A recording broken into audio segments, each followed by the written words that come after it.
اہدنا الصراط المستقیم، ہمیں سیدھے راستے پہ قائم رکھ۔ یہ وہ ہماری مشترکہ دعا ہے، یہ ہماری دائمی دعا ہے، یہ ہمیشہ اللہ سے جو ہم مانگتے ہیں کہ ہمیں اس جگہ پر رکھ، ہمیں سیدھے راستے پہ قائم رکھ۔ البتہ میرے بھائی ترجمہ کرتے ہیں ہمیں سیدھا راستہ دکھا۔ ان کے ہاں بھی میں پچھلے دنوں ایک بہت بڑے بزرگ مفتی صاحب کو سن رہا تھا، ڈھونڈ رہا تھا کہ ہمارے بھائیوں میں یہ والا ترجمہ کہیں تجدید نظر ہوئی ہے اس کے اوپر یا نہیں، کہ اس ترجمے کے اوپر دوبارہ سے غور کیا گیا ہو۔ ترجمے پہ غور کرنا چاہیے، ہر کچھ مدت کے بعد قرآن کا ترجمہ تبدیل ہونا چاہیے۔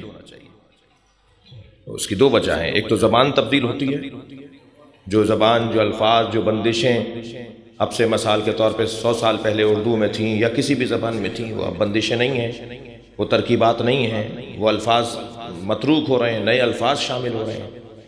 جی، لہجوں کا بڑا دخل ہے الفاظ کے برتنے میں اور الفاظ کے استعمال میں۔ ایک تو زبان تبدیل ہوتی ہے، اس لیے ترجمے بدلنے چاہیے، دوبارہ سے ہونے چاہیے۔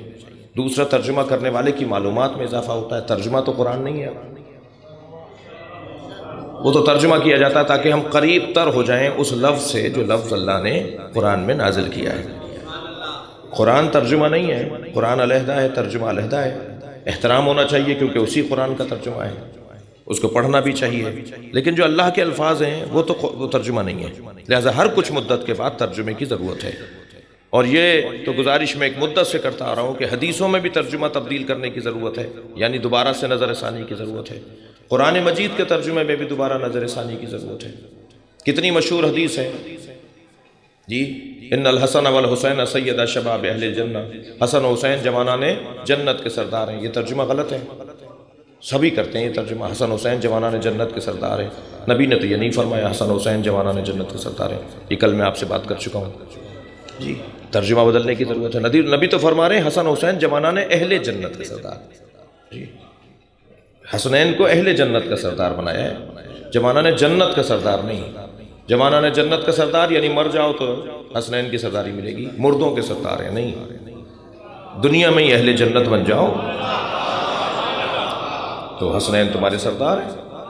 تو ہمیں قرآن مجید کے ترجمے پہ بھی دوبارہ غور کرنے کی ضرورت ہے، دوبارہ بزرگوں کو چاہیے کہ وہ نظر ثانی فرمائیں جی۔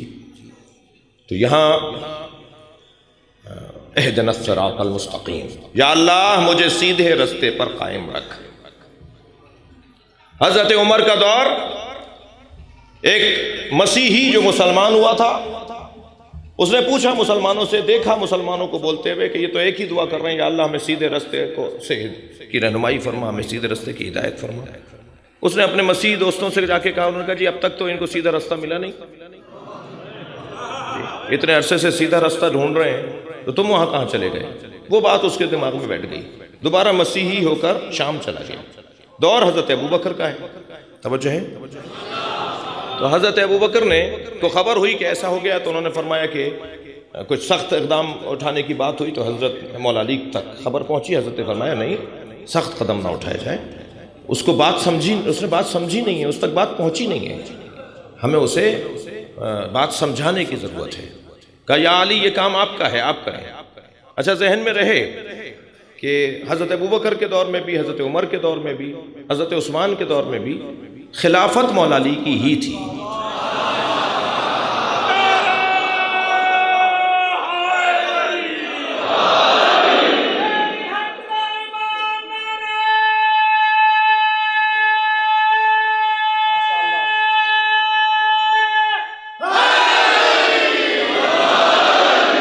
ریاستی امور، حکومتی امور حضرات کرام کے پاس تھے، مگر عزیزان گرامی مولا کے بغیر کسی بھی دور میں گزارا نہیں ہوا۔ لہذا علماء اہل سنت خاص طور پر تفضیلی سنی جو ہے نا، وہ اس بات کے قائل ہیں کہ خلافت بلا فصل کا جملہ ٹھیک ہے،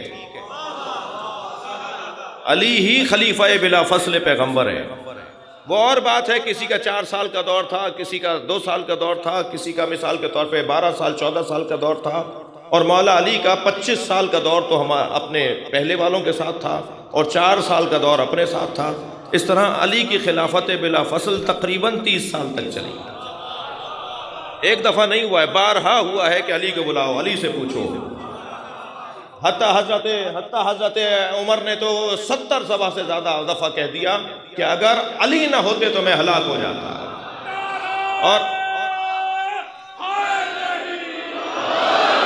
اور حضرت ابو بکر نے تو فرمایا لم تلد النساء مثل علی ابن ابی طالب، دنیا میں کوئی عورت ہی نہیں ہے جس نے علی جیسا بچہ جنا ہو.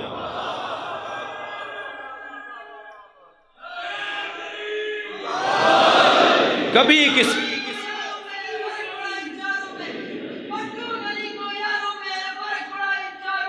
یا اللہ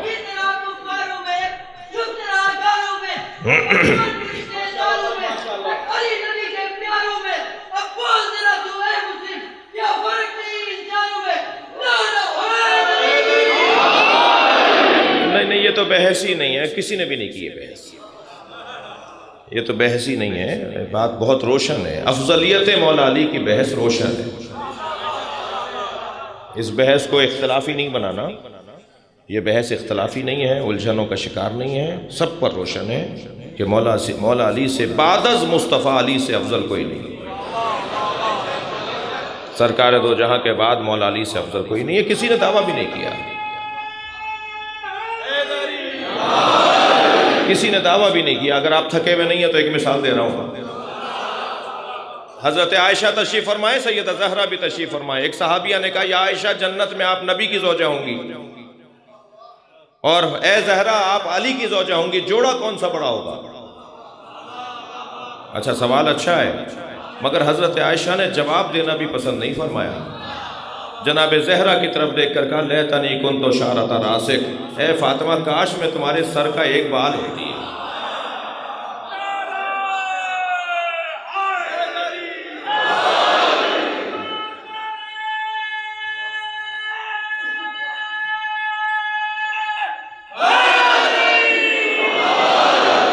توجہ ہے حضرت کی. حضرت ابوبکر نے حضرت علی سے، حضرت نے فرمایا کہ میں اسے خط لکھوں گا. مولا علی نے خط لکھا اور خط میں حضرت نے لکھا بسم اللہ الرحمن الرحیم غافر الذم شدید العقاب ذی الطول اما قولہ تعالی اہدنا الصراط المستقیم یعنی ثبتنا علی طاعتک وَأَلْزِمْنَا عَلَىٰ عِبَادَتِكَ وَالسَّلَامُ عَلِيُّ ابْنِ أَبِي طَالِبٍ. صلوات پڑھیں ذرا مولا کی ذات میں.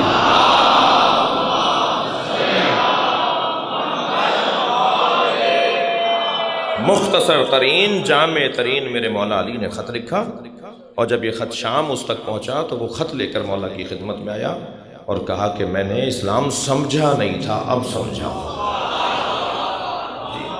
تو پہلا پیغام تو اس پیغام میں یہ ہے کہ ہمیں برداشت اور تحمل مزاجی سے چلنا ہوگا. اگر اب تک میری بات کسی تک پہنچی نہیں ہے تو مجھے ناراض اس سے نہیں ہونا چاہیے، بلکہ اپنی بے ذاتی، اپنی کم علمی، اپنی کمزوری کا احساس کر کے اپنی توانائیوں کو بڑھانا پڑے گا، تب جا کر میں کسی کو بات سمجھا سکوں گا. مجھے دروازہ کھلا رکھنا چاہیے، دل بڑا رکھنا چاہیے، وسعت قلبی کے ساتھ مظاہرہ کرنا چاہیے، سب کو پیار دینا چاہیے. سب کو کافر ثابت کرنا کوئی بڑا کارنامہ نہیں ہے، کافروں کو مسلمان بنانا کارنامہ ہے. جی میرے مولا نے لکھا کہ بسم اللہ الرحمن الرحیم غافر الذم شدید العقاب ذی الطول، یہ الرحمن الرحیم کی صفات، یعنی اللہ کی صفات میں اضافہ کیا حضرت نے. بسم اللہ، اللہ کی صفات میں رحمان بھی ہے، رحیم بھی ہے، ذی الطول بھی ہے، شدید العقاب بھی ہے، غافر الذنب بھی ہے. اما قولہ تعالی، اور جو اللہ کا یہ قول ہے اہدنا الصراط المستقیم، تو سنو اس کے دو معنی ہیں. دو معنی ہیں، یعنی ہم اللہ سے کہہ رہے ہیں ثبتنا علی طاعتک، ہمیں اپنی اطاعت پر ثابت قدم رکھ اور ہمیں اپنی عبادت کا لازم بنا. ہم تیری عبادت کے قابل ہو جائیں، لازم ہو جائیں، ہم ملزم عبادت الہی ہو جائیں. ملزم نہیں کہا ہے میں نے، ملزم. صلوات پڑھیں ذرا محمد و آل محمد.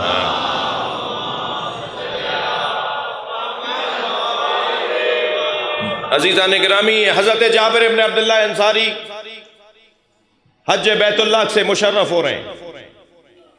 صحابی پیغمبر ہیں اور صحابیوں میں بھی بڑا نام ہے، صحابیوں میں بڑے معتبر صحابی، بہت محترم صحابی. حشام ابن عبد الملک جو گورنر تھا اسے معلوم ہوا کہ طواف میں مطاف میں حضرت جابر بھی ہیں، تو ڈھونڈنے لگے کہ کہاں ہے. دیکھا حضرت جابر طواف کر رہے ہیں. ایک جگہ رک گیا کہ طواف مکمل کریں تو میں ان سے مصافحہ کروں. حاکم وقت ہے، گورنر ہے اور صحابی پیغمبر، مقدس ترین شخصیت، خانہ کعبہ کے طواف میں اور حج بیت اللہ سے مشرف ہو رہی. یہ آگے بڑھے، آگے بڑھ کے کہا کہ میں حشام ہوں. انہوں نے کہا حشام کون ہے؟ کہنے لگے جی میں گورنر ہوں. حضرت نے فرمایا کہو کیا کہتے ہو؟ کہنے لگے کہ میں حاکم ہوں، کوئی کام ہے، کوئی بات ہے، کچھ مجھ سے چاہیے؟ اللہ اکبر. بے ساختہ حضرت جابر نے کہا اللہ کے سامنے، اللہ کے گھر کے سامنے تجھ سے کیوں مانگوں؟ یہ بے ادبی ہے، خانہ کعبہ میں تجھ سے مانگوں. تو اچھا ایسے جو لوگ ہوتے ہیں نا وہ چرب زبان بہت ہوتے ہیں، ان کی زبان بڑی چلتی ہے، اس لیے کہ وہ اپنے آپ سے ایک بڑا کسی کو جانتے نہیں ہیں. تو کہنے لگا میں اللہ کو راضی کرنے کے لیے ہی آپ سے کہہ رہا ہوں، میں اللہ ہی کو راضی کرنے کے لیے آپ سے کہہ رہا ہوں کہ کچھ مجھ سے مانگ لیجئے، کچھ کوئی کام مجھے بتا دیجئے. اللہ اکبر. فرمانے لگے آخرت میں کچھ دے سکتے ہو؟ بھائی جملہ سنیے گا، ایک پورا باب ہے معرفت کا. فرمانے لگے آخرت میں کچھ دے سکتے ہو؟ کہنے لگا نہیں آخرت میں تو کچھ نہیں دے سکتا. فرمانے لگے دنیا میں نے چھوڑی ہوئی ہے، آخرت تم دے نہیں سکتے، تو میں تم سے کیوں مانگوں؟ کم سے کم جابر ابن عبداللہ انصاری نے یہ فیصلہ کر دیا جو آخرت میں دے سکتا ہے اس سے مانگا جا سکتا ہے. صلوات پڑھیں گے محمد و آل محمد.